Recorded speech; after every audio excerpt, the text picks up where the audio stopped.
인생은 그 B와 D 사이에 C로 이루어진다는 말들을 우리가 종종 듣습니다.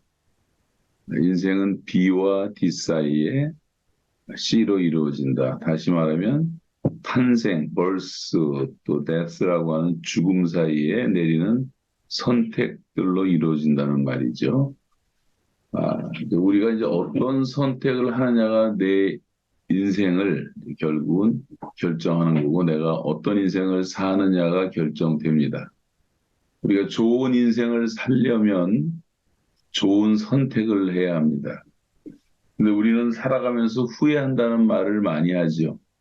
후회하지 않는 사람들은 별로 없을 겁니다. 우리가 많은 경우에 정말 만족한 삶보다는 후회하는 시간들이 많고 오늘 하루 어떤지 모르지만 오늘 하루도 내가 정말 하나님 앞에서 바르게 살았다, 만족하게 살았다, 온전하게 살았다라고 말할 수 있는지 모르겠습니다. 직업에 대한 얘기도 한 12,000개 정도가 된다고 하는데 전 세계적으로는 직업군이 9개 군으로 해서 보면 한 45,000개 정도가 된다고 하는데 직업 선택한 다음에도 후회하는 사람들이 있고 자기 직업에 아주 만족하게 살아가는 사람들 물론 있죠. 우리나라의 뭐 책도 한국에서 발간된 것만 해도 수백만 권이 되는데 그 수백만 권 가운데 읽지 말아야 될 책도 있고 또 그래서 우리가 매일매일 선택해야 돼요. 뭐 선택할 것이 너무나 많으니까 다 할 수가 없으니까 선택을 잘 해야 합니다. 그래서 우리는 어떤 최고의 삶보다는 정말 최선의 삶을 사는 노력을 많이 해야 되는 거죠. 이 우리가 살다가 잠시 걸어온 길들을 생각해 보면 후회되는 일들이 덜어 있습니다. 이 객관적인 정보보다 주관적인 어떤 해석 때문에 호불호라는 것이 갈리는 것 같아요. 그래서 우리는 항상 그 의도적인 걸 합리화라고 말하는데 그 intentional reasoning이라고 이 의도적인 합리화를 항상 경계해야 합니다.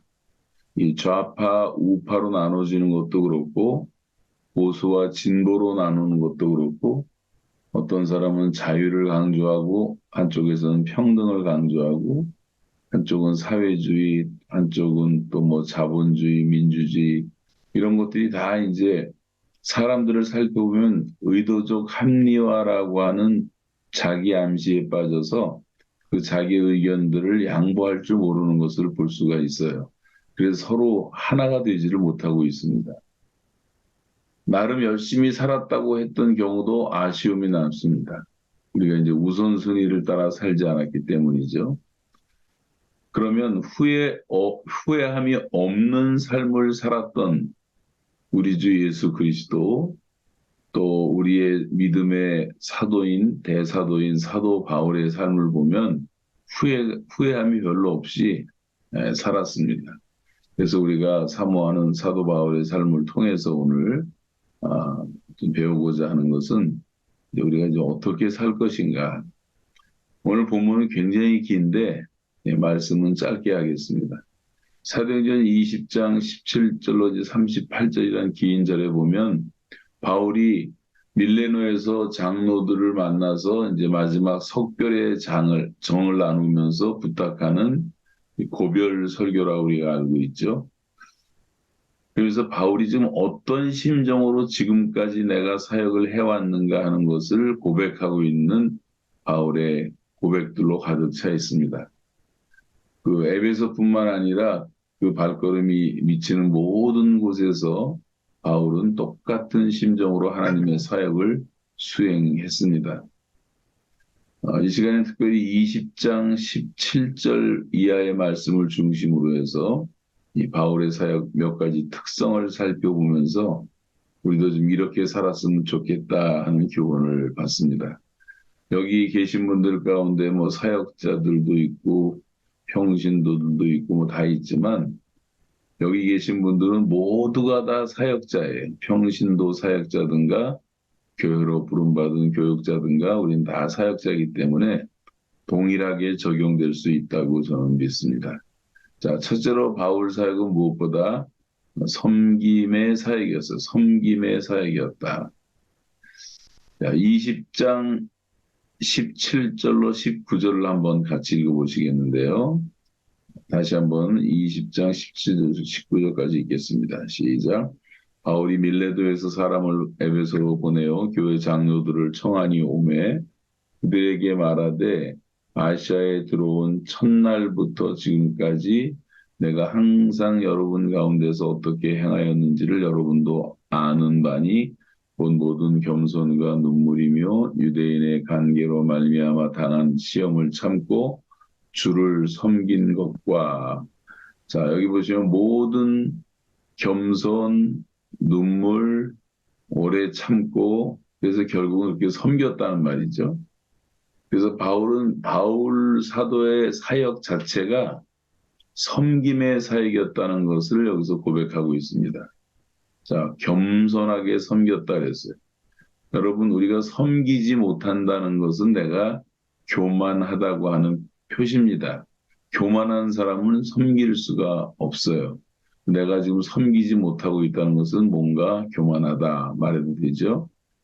그러니까 교만한 사람은 섬김을 받기를 원하는 사람입니다. 근데 바울은 하나님 앞에서나 사람 앞에서 언제나 자기를 낮추는 사람이었어요.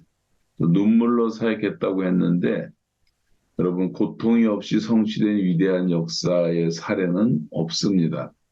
바울은 기꺼이 하나님의 나라를 위해서 복음을 위해서 눈물 흘리기를 주저하지 않았습니다.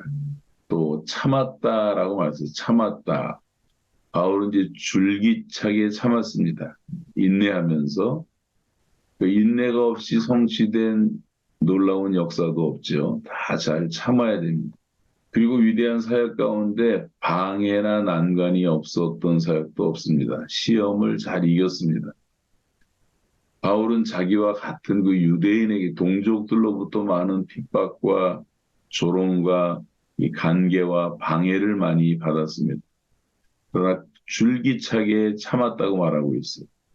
이 겸손과 눈물과 인내로 그에게 맡겨주신 모든 사명을 감당하며 주님을 진실하게 섬겼습니다. 그래서 우리들의 남은 생에도 이런 섬김의 사역이면 얼마나 좋을까 생각해 봅니다. 두 번째는 바울의 사역은 철저한 가르침의 사역이었어요. 철저한 가르침. 바울의 생애 전체가 가르침이었습니다. 20장 20절 말씀 한번 같이 읽어봐요. 짧은 구절 속에 함축되어 있는 의미가 많습니다. 시작. 유익한 것은 무엇이든지 공중 앞에서나 각 집에서나 꺼리낌이 없이 여러분에게 전하여 가르치고, 네. 바울은 여기서 하나님의 백성들을 위해서 이것이 유익하다고 판단되고 누구에게나 이것이 유익하다고 생각이 되면 어디에 있든지 가르치는 것을 주저하지 않았습니다. 집에 있든지 뭐 회당에 있든지 공적으로나 사적으로나 늘 말씀을 가르쳤다는 거죠. 공중 앞에서나 집에서나 거리낌이 없이 전하여 가르쳤다. 얼마나 열심히 가르쳤나 하는 에피소드가 사도행전 20장 7절 이하에 나오는데 여러분 그 20장 7절에 보시면 바울이 이 드로아라는 곳에서 복음을 전하는데 밤중까지 계속 했대요. 밤중까지 계속 하며. 근데 이게 밤중이 보통 밤중이 아니라 거의 새벽까지 계속 했단 말입니다.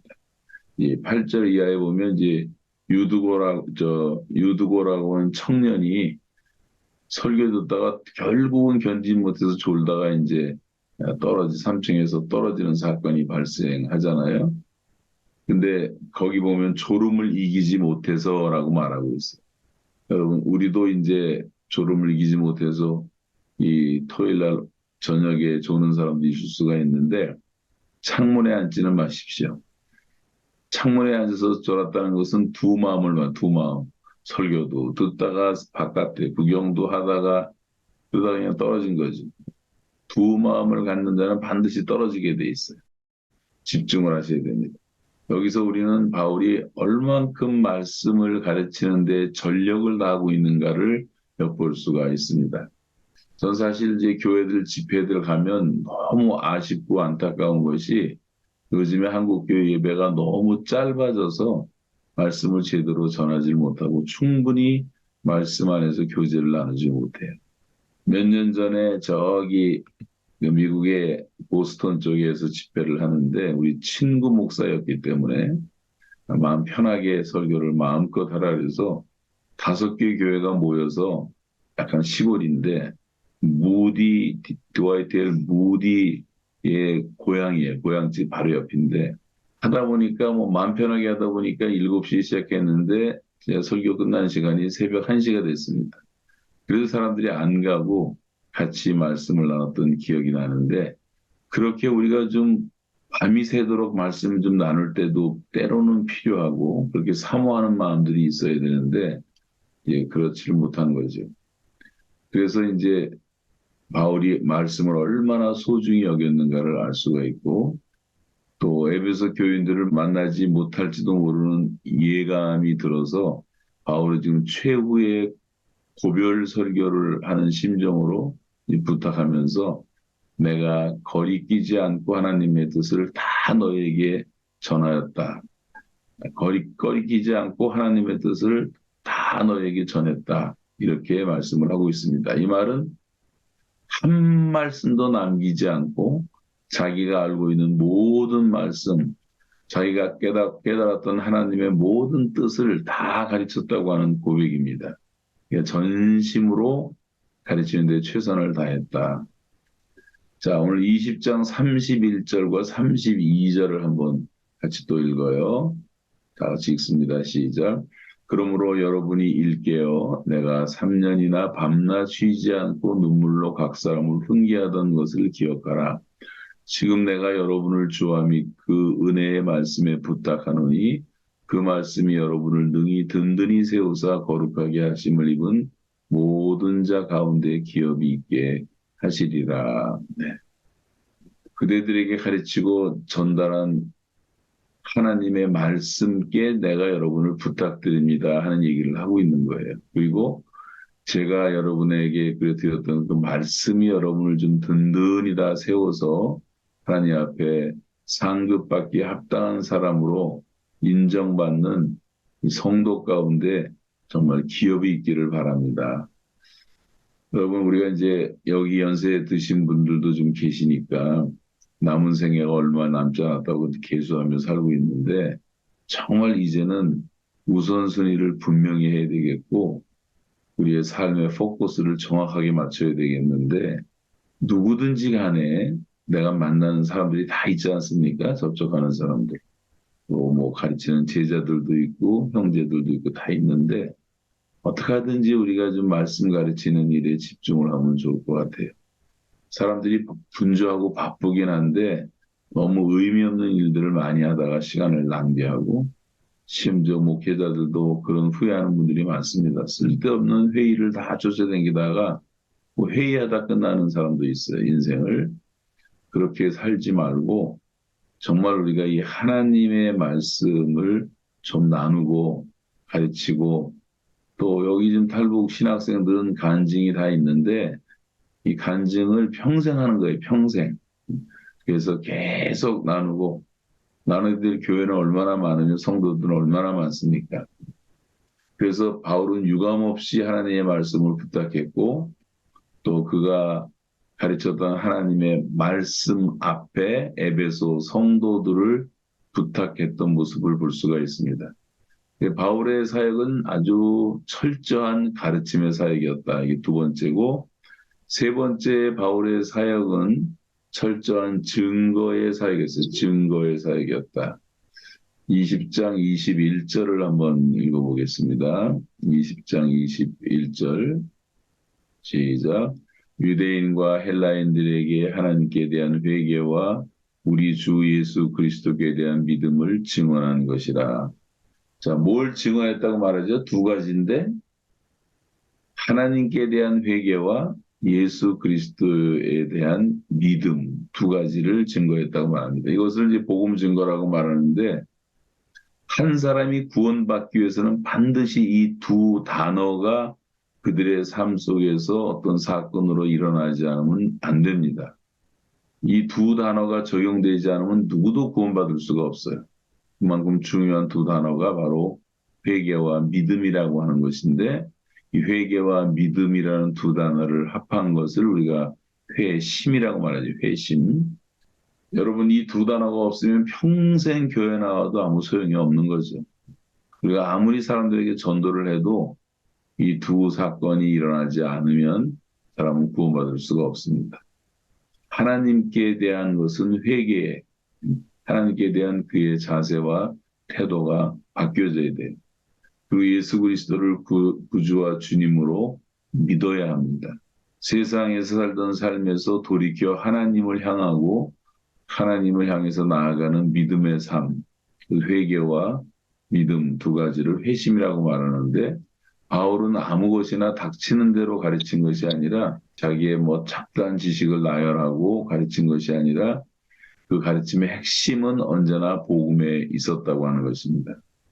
하나님에 대한 회개와 우리 주 예수 그리스도에 대한 믿음을 철두철미하게 가르치고 증거했습니다. 그래서 이 사역이 사람들을 구원하고 사람들을 바꾸고 또 변화시키는 능력의 사역이 될 수 있었던 것을 볼 수가 있죠.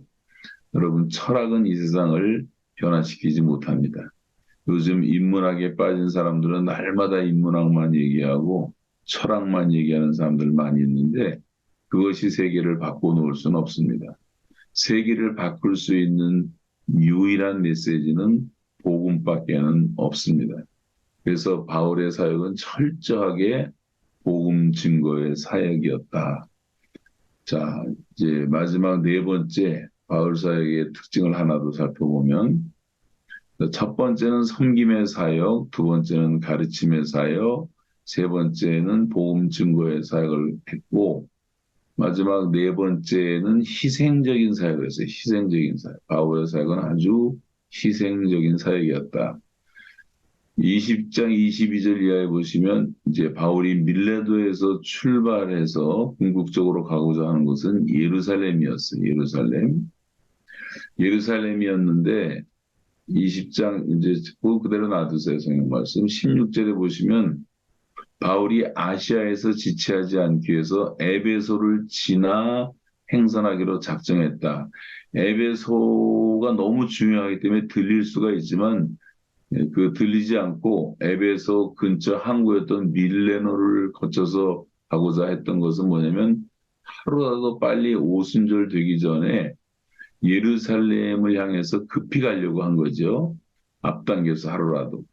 그런데 바울이 예루살렘으로 올라갈 때 어떤 사건이 그를 기다리고 있는지 성령께서 예감으로 말씀해 주시는 것이 22절과 23절입니다. 같이 읽겠습니다. 시작. 보라, 이제 나는 성령에 매여 예루살렘으로 가는데 거기서 무슨 일을 당할는지 알지 못하노라. 오직 성령이 각성해서 내게 증언하여 결박과 환난이 나를 기다린다 하시나. 이 성령님의 이끄심을 지금 받고 있는데 그 성령님이 주시는 말씀이 결박과 환난이 기다리고 있다는 거죠. 들어가면 이제 체포가 되는 거죠. 죽음도 있을 수 있고 감옥에도 다시 또 갈 수도 있고, 이런 성령님의 아주 부담스러운 음성을 듣고 있었습니다. 여러분, 이 평범한 그리스도인 같았으면 굳이 이런 환난을 선택해서 가지를 않겠죠. 원하면 바울도 피할 수가 있었습니다. 그러나 여러분, 바울의 마음을 지배하고 있던 우리들에게도 너무 잘 알려진 바울의 고백을 다시 한번 들어보세요. 24절입니다. 24절 시작. 나의 달려갈 길과 주 예수께 받은 사명, 곧 하나님의 은혜와 복음을 증거하는 일을 마치려 하면 나의 생명을 조금도 귀한 것으로 여기지 아니하노라. 이 고백 앞에 보면 주님 앞에 생명 드릴 준비가 확실하게 돼 있는 바울의 이런 사명감을 여기서 엿볼 수가 있습니다. 아주 희생적인 결단을 내리는 거죠. 밀레노에서 그 에베소 장로들과 하는 고별 설교 가운데 보면 이 간증을 하고 있는데 그 간증의 한 대목을 다시 읽어봐요. 33절에서 35절을 다시 읽겠습니다. 시작. 내가 아무의 은이나 금이나 의복을 탐하지 아니하였고 여러분이 아는 바와 같이 이 손으로 나와 내 동행들이 쓰는 것을 충당하여 범사에 여러분에게 모본을 보여준 바와 같이 수고하여 약한 사람들을 돕고 또 주 예수께서 친히 말씀하신 바 주는 것이 받는 것보다 복이 있다 하심을 기억하여야 할지니라. 네. 바울의 이제 마지막 모습을 보면 성도들에게 섬김을 받을 수 있는 사도로서의 충분한 특권이 있었어요. 그런데 그 특권까지도 다 거절합니다. 누구에게든 나는 폐를 끼치지 않겠다. 그래서 물질 때문에 복음을 전한다는 오해를 받지 않기 위해서 또 부담스러운 존재가 되지 않기 위해서 스스로 일하면서 자비량 선교했던 소위 말하는 텐트 메이킹 미션.